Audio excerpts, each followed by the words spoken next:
ಮಹಾಕುಂಭಮೇಳದ ತ್ರಿವೇಣಿ ಸಂಗಮದಲ್ಲಿ ಕೆಂಪು ಸುಂದರಿ ಪವಿತ್ರ ಗೌಡ ಕಾಣಿಸಿಕೊಂಡಿದ್ದಾರೆ. ತ್ರಿವೇಣಿ ಸಂಗಮದಲ್ಲಿ ಮಿಂದಿದ್ದ ಕೆಂಪು ಸುಂದರಿ ಶಾಹಿ ಸ್ನಾನ ಮಾಡಿ ವಿಡಿಯೋ ಹಂಚಿಕೊಂಡ ಪವಿತ್ರ ಗೌಡ.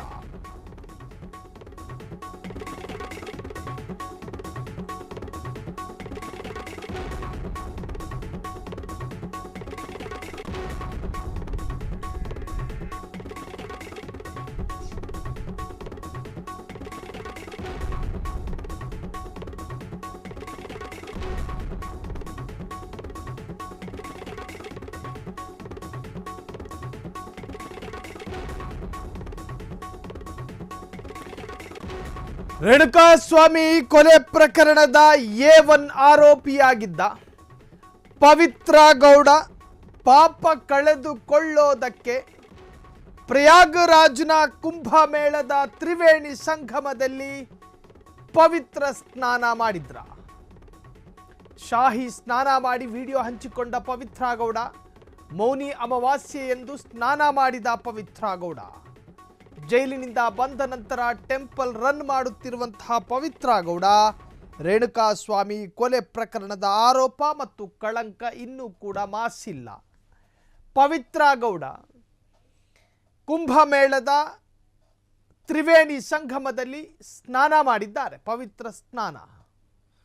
ಸ್ನಾನಕ್ಕೆ ಮಹತ್ವವಿದೆ ಮತ್ತು ಪಾಪಗಳನ್ನು ಕಳೆಯೋದಕ್ಕೆ ಸ್ನಾನ, ಹೀಗೆ ಸಾಕಷ್ಟು ವಾಡಿಕೆಗಳಿದ್ದಾವೆ.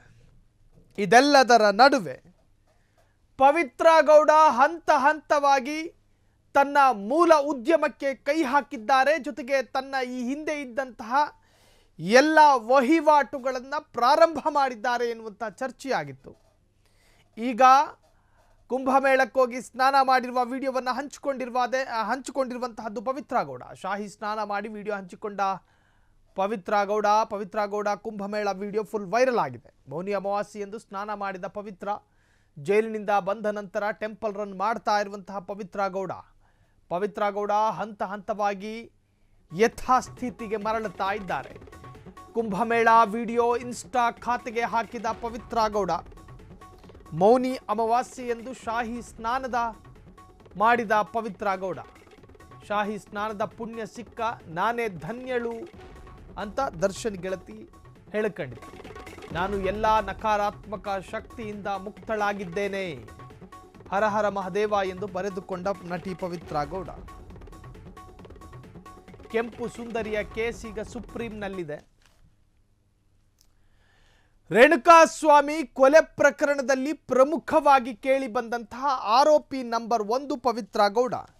ನಾನು ಎಲ್ಲ ನಕಾರಾತ್ಮಕ ಯೋಚನೆಗಳಿಂದ ಹೊರಬಂದಿದ್ದೀನಿ, ಆದರೆ ಸುಪ್ರೀಂ ಕೋರ್ಟ್ ಅಂಗಳದಲ್ಲಿ ಈಕೆಯ ಕೊಲೆ ಪ್ರಕರಣದ ಕೇಸ್ ಇದ್ದಾವೆ, ಆ ಕೇಸಿನ ತೀರ್ಪು ಬರಬೇಕು.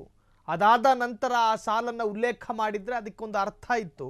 ಆದರೆ ಇನ್ನೂ ಕೂಡ ಆರೋಪ ಮತ್ತು ಕಳಂಕ ಮಾಸಿಲ್ಲ.